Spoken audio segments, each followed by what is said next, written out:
The Kansas City Chiefs are going back to the Super Bowl. Our pre-OTA predictions today on Locked On Chiefs. From the land of the free and the home of the Chiefs, this is the Locked On Chiefs podcast.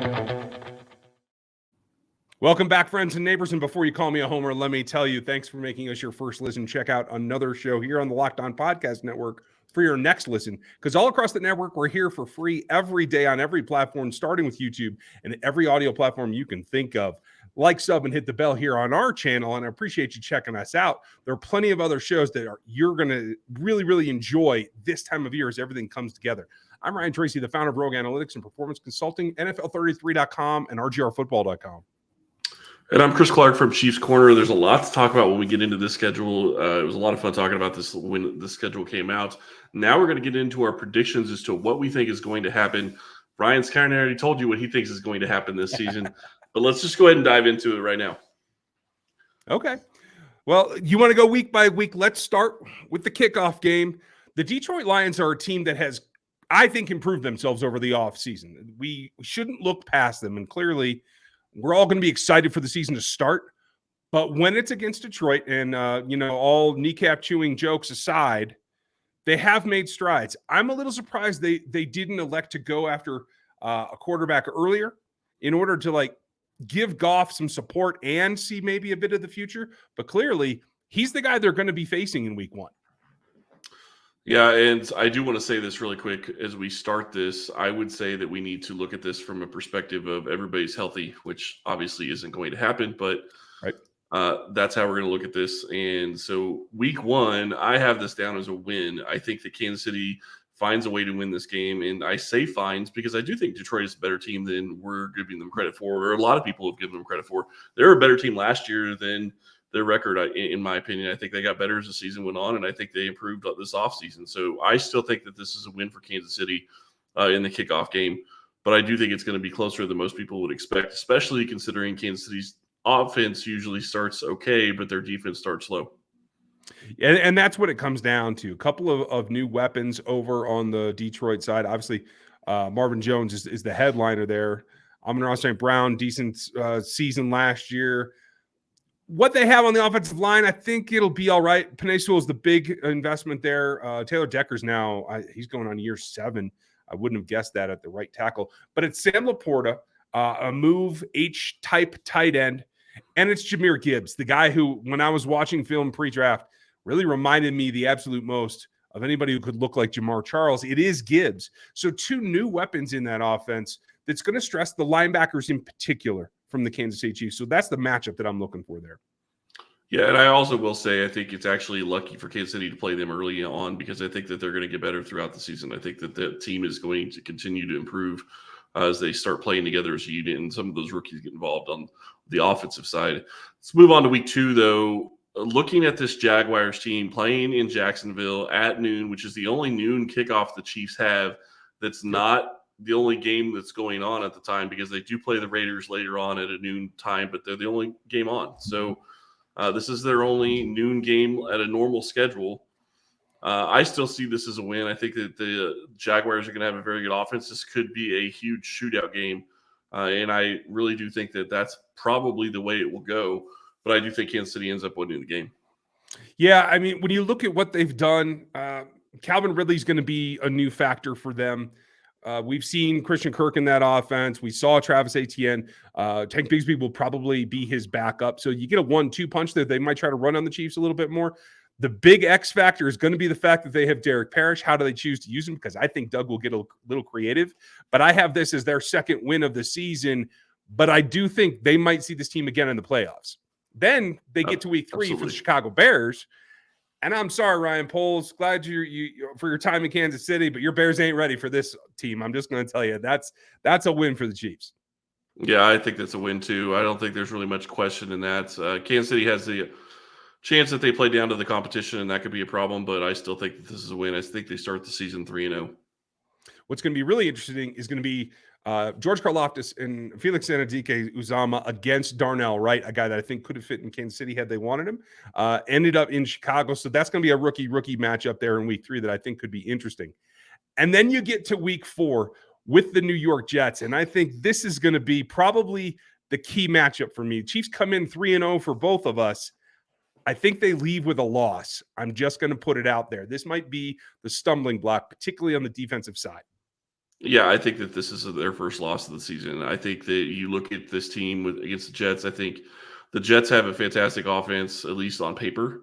We'll see if it all starts clicking by the time the season starts. I think that it's possible Aaron Rodgers could have a little bit of a resurgence, and if he has a resurgence, it's going to be more earlier in the season than it will be late. As I do think that could cause some issues for them later in the season, but I do think that this is Kansas City's first loss. This is a primetime game against a team that really should be very good. And while I think Kansas City has the ability to beat the Jets, I don't think they do this time around. Fair enough. And I kind of feel like that as well. They should still be pretty healthy on the offensive line, which is their bugaboo. John Franklin Myers, Carl Lawson, Jermaine Johnson, and now Will McDonald. That's a pretty good edge rusher group against two tackles, still trying to get the feel here in the first quarter. I think this is tight, but I think this could be the first loss. Then we're going to get into the second and in the middle section here.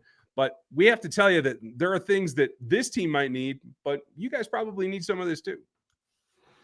Yeah, and I'm going to talk to you about our friends over at Built Bar. If you're looking for a delicious snack but don't want all the sugar and the calories, then you have to try the best tasting protein bar ever, Built.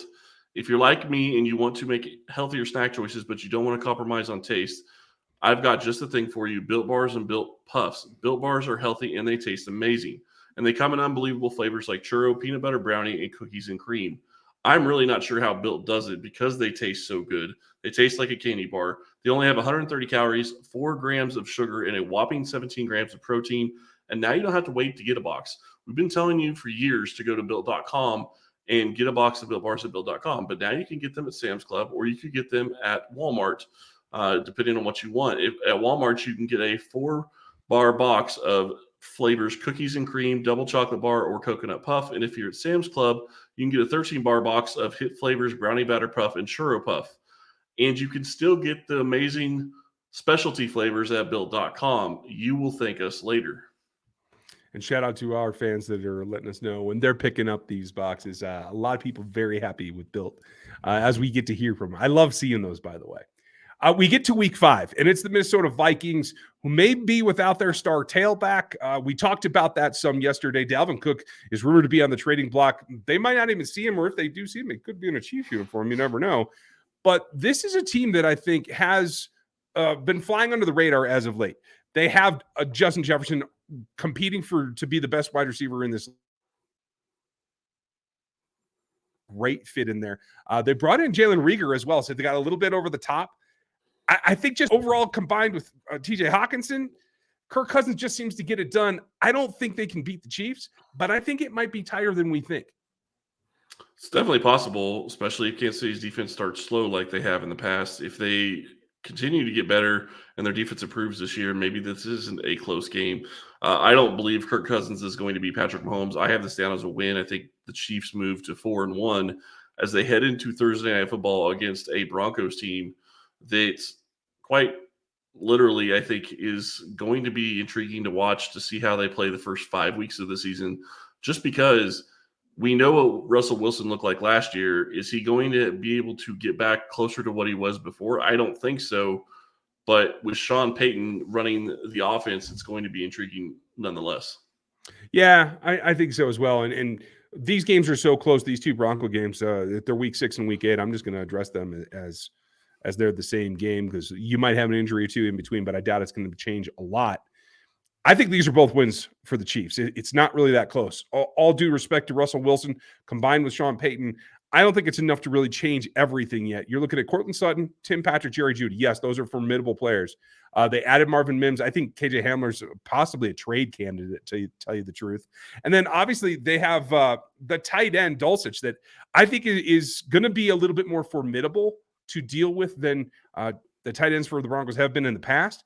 But it's the other side. Yes, you have Pat Surtain. Kareem Jackson rejoined them. Justin Simmons is still there.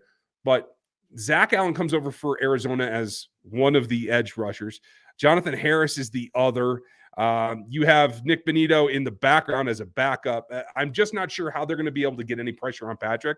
And it does feel like these are going to be 2 wins. I agree with you on that, and I think that that's the key. Is I don't think Denver's defense is going to be good as good as it has been in years past. So I think that's going to be a big key for Kansas City. So I think they win both these games. Moving on to Week 7, though, this is where it gets really intriguing for me because the Chargers early in the season generally tend to play very well. The thing that works against them this year that hasn't worked against them in the past is they actually have to travel to Kansas City, and they're playing on 3 days less rest than the Chiefs will be. Yeah, that's going to be a significant difference. Now they've added a little bit in that we've talked about Quentin Johnson a couple of weeks ago in the draft. Combine him with Keenan Allen, which by week 7 may not even be available at that point because of his injury history. We'll see. Mike Williams is the big thing here that I think he's had some performance against the Chiefs in the past. Even Josh Palmer has, who's now relegated to a backup role, along with returner Darius Davis, who might get on the field as kind of a underneath or a gadget type guy. Their offense is still their offense, and Herbert is still running it. I think the emergence of Jamari Salyer and Rashawn Slater, who are both healthy at this point, kind of solidifies them. It's going to be offense versus offense for me. Nothing against Khalil Mack and Joey Bosa. That's going to be the premier matchup on the field, I think. Edges versus the Chiefs' new tackles. But by week 7, I think that will have worked itself out. I think this is win, but I think this is like a 3-point game. Yeah, I think it's going to be close, and I do think it's going to be a win. So at this point, Kansas City has 1 loss headed into Week 9 against the Miami Dolphins in England. And I will say this Germany. is a game. Yeah, sorry. I don't know why I said England. Germany, I apologize. I will say this is a game where I went back and forth looking at this game. I think that Kansas City has the ability to beat the Dolphins. I think that they can beat the Dolphins. The real question I have is not necessarily, and I know we're talking about these teams as they're healthy, but the reality is I don't know that Tua is going to be able to stay healthy even to week 9. Agreed. I think that is going to be the question. And I think you saw them lose some juice as the season went on. Their offense is definitely unique, and I think it can expand yet again. I do give credit to the coaching staff for being creative, but I don't know that it's enough to keep up with the high octane offense the Chiefs are going to put on the field, especially going over there and understanding what the franchise's emphasis on the foreign games are going to be. I feel like the Chiefs are going to be set up and every precaution going to be taken to put them in the best place to be on that field. I do think this is a win for Kansas City, and they get to the bye at 8-1 at this point. Yep. Week 10 bye week. They come back off of it for Monday Night Football right to the Super Bowl rematch, Monday Night Football against the Philadelphia Eagles. This is the second gotcha game for me because as much as the quarterback sneak was the story of last year, I do think that the Eagles have done enough to kind of round out and take themselves in another direction. Now, we know Travis's brother is going to return, but he's not really the only thing. They have Jalen Carter. Their front is going to be not only reloaded, but younger. I think this is going to be a tough ball game. I think it's going to be a tough ball game, and I'm actually saying this is going to be their second loss. The one caveat that I will say in this game is we have to see how the coordinators play out in Philadelphia, and we'll know that obviously by the time they get to week 11.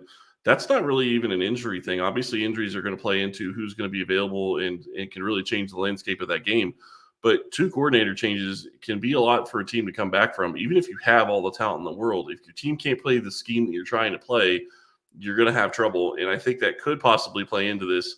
But I do think that this is Kansas City's second loss. I can live with that. I think it's going to be super close, but I'll agree with you there. That's 2 out of the first 11. When we get back, we're going to go over games 12 through 17, get there and see how they finish this season right after this.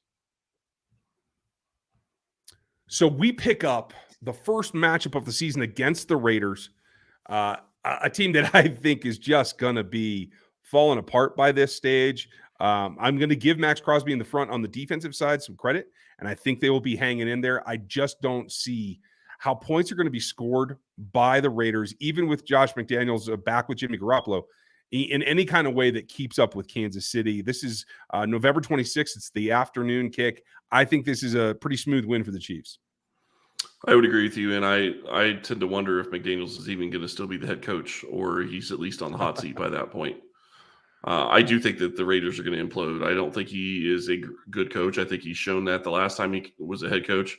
I think he's shown it again after what he did this past year. His personality and the style he wants to go with has gotten in the way of him having good players on his team, and I think that's going to hurt them. So I think that this is an easy win for Kansas City. I think they moved to 9-2 at this point. Mm-hmm.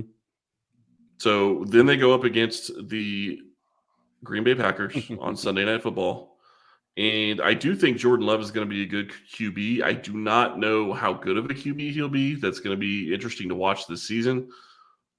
But I don't see it being a loss for Kansas City. I think that they're going to win this game. And I don't know that it'll be a really high-scoring game on both sides, but it could be.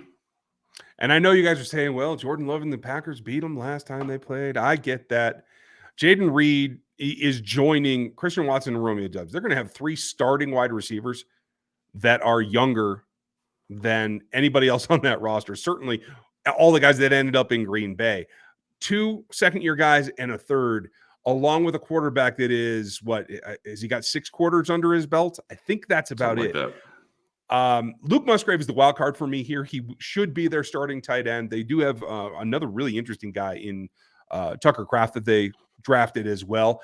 I just don't know that double tights or even H-back types guys are going to be enough to get around Willie Gay and Drew Tranquil, who I think they will attack. I think this is a pretty simple win, and that gets us to week 14 against the Buffalo Bills. And this is a matchup. Obviously, it didn't go the same way that it did during the 13-second game, but the Bills, I think, are still probably right out front of what's going to be going on in the AFC East. They added Justin Shorter at the wide receiver spot to kind of bring him along. They're going double tight more as well with Dalton Kincaid. And the Chiefs have had a little bit of trouble with some of the more athletic tight ends over the years. This is going to be a stressful one for me. At the end of the day, if you get full Josh Allen, I think this could be a loss for the Chiefs and giving them 3. This is actually where I picked them to have their 3rd loss of the season. I think that they have the ability to beat Buffalo. But one of the things that I think Kansas City looks at, and I don't think they do it purposely, but I think that when you look at the way that they play in the regular season compared to how they change things in the playoffs sometimes, I think that they would take a loss in the regular season and feel okay about it because they are more than likely going to play Buffalo again in the playoffs. I do think that this is their 3rd loss. And while I know a lot of people won't like that, can they beat Buffalo? Yes. I don't see them beating Buffalo this time around. I'm not too worried about it either. I might be a little bit more worried about the New England Patriots next week on Monday Night Football because that's going to be a sleeper game. It could be a sleeper game, but the other thing I will say is even if they're at a 3rd loss in week 14, I don't know that Buffalo is going to have only 3 losses. I think Buffalo could have 4 losses, if not more at that point, because they're going to be in a division that's going to be brutal for them. They're going to have to play the Jets twice. They're going to have to play the Dolphins twice. They have to play the Patriots twice. And yeah, the Patriots probably are the worst of the 4, but they don't play great against Belichick. So we'll see how that ends up. Well, I like what the Patriots have done. They added Christian Gonzalez, the best corner in the class, in my mind. Perfect Belichick guy. So against the Chiefs that are going to be more of a group of 2s rather than a 1 and some guys, I do feel like that's going to play into it. And by this point in the season, week 15, I think the rookie's going to have his feet under him. So I think that matchup may be a bigger deal than we can see now. But they also added a lot on offense with Keyshawn Boutte, who I think will kind of round out there. Juju is now a Patriot. We got to remember that. And they got to Mario Douglas, too, that I think can add to what Tyquan Thornton can do in stretching the field. I think this is going to be a challenge for the Chiefs. I think the Chiefs pull it out because there's a lot of reinforcement that they just did this offseason in their offensive line. But if Mac Jones is there, the Chiefs win. If Bailey Zappi has to start, which I do hope for, Chiefs win big. But either way, it's a W. Yeah, I think it's a W, and the reason it's a W is because it's Mac Jones. And even if it's Bailey Zappi, I agree with you. I think the Chiefs would win that game. But I do think that the thing that's going to stop the Patriots right now is Mac Jones. I don't think he's good enough, and that'll be the downfall of that team. So I'm moving them on with another win at this point. So what are they, 10-3 at this point? 10-4? No, 11-3? Mm-hmm. 3 games remaining. 11-3, headed into the Raiders, a Monday noon game on Christmas Day. This is not a national game, but it is a national game because they're the only team that's going to be playing, or the only two teams that are going to be playing at noon on Christmas Day. We talked about this earlier in week 12. I don't think this is much of a challenge. I think Kansas City wins this game. I think it's pretty handily at that. Yeah, I have to agree with you there. I am intrigued, obviously, by Jacoby Myers, but at this point in the season, if Jimmy Garoppolo is still at the helm, I think his offense is pretty much divulged down to chuck it at Devontae as much as you can, try to hit Michael Mayer underneath, and give Josh the ball. That's not enough to beat Kansas City. We'll see if Tyree Wilson has come around. I think that's going to be a big storyline in week 16. In week 17, they get the Bengals. It is New Year's Eve, a 3:25 kick. And this is, I think, going to be the pinnacle of the regular season. This is going to be for first place in the AFC, in my opinion. Yep. I agree. I think that's exactly what this game is. And I hate that they did this in week 17. I understand why they did it because it is probably going to be a first place game. But I hate that they did this to Kansas City. And their schedule is hard enough as is. And to have to do this again, I think that's a bad situation. And they're going to be playing off of 6 days rest, not 7, since they play Monday the week before. Agreed. There's one player that I think we got to watch out for in that. I don't know if all three starting wide receivers will still be healthy at this point in the season. The guy that I think is the next most dangerous is Charlie Jones because he's an underneath Edelman type that I think the Chiefs are going to have to be stressing, whether L'Jarius or whether it's another nickel corner. I think that's going to be the way the offense flows there because I feel like the Chiefs' long, tall outside corners can compete with the big three in Cincinnati. But here's the thing. They didn't add much to their starting roster. There are 0 new additions that by my count, on their starting offense or defense that were added this offseason. A lot of backups, a lot of guys that could progress. I do expect Myles Murphy to be a player here in a year or two, but I don't see an involvement. And you saw the Ravens get better. I think you've seen the Steelers get better. You can argue even the Browns have gotten better. I think the AFC North is going to beat them up a bit. And yes, this will still be for the AFC number 1 spot, I think, but I don't think they're going to be able to put up as much of a fight. And we'll see. I take this as a loss, but I will say they did add one piece in Orlando Brown, and whether or not that's going to be a positive for them, we'll see. But I actually am taking it for a loss this time around just because I do think it's a situation where they should win the game. It's possible that the North is going to beat them up, and if it's a play for the number 1 seed, that makes this more intriguing. But I think Kansas City has shown that Cincinnati has their number at times. And really, this goes back to what I said before. I think that they're a better postseason team than they are a regular season team. And I think that that's going to play into this. I can see that. And apologies, folks, for my mental block on one former Orlando Brown. So that brings us to week 18. And that is still yet to be determined. It's going to be the first week of January, either the 6th or the 7th. And it is going to be about the Chargers. I would right now, I don't feel like this is going to come down to the AFC West or have any West divisional title implications. But any game against the Chargers, for the Chiefs probably playing for first place in the AFC, is going to have seeding ramifications. They might be playing to get into a wild card berth at this point. So I think this is going to be a slugfest.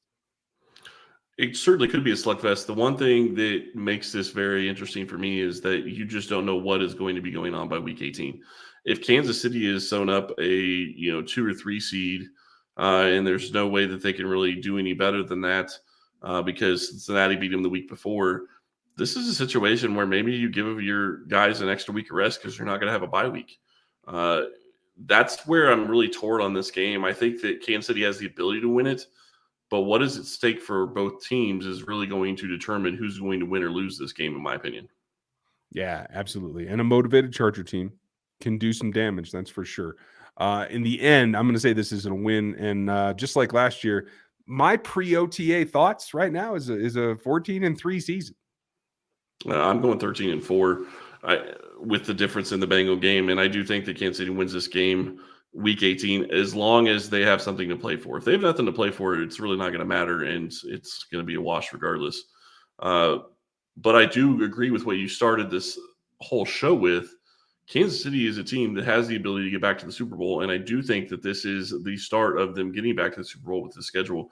It's going to be very tough with all the different teams they play, and the league kind of screwed them when it came to days off between games at times.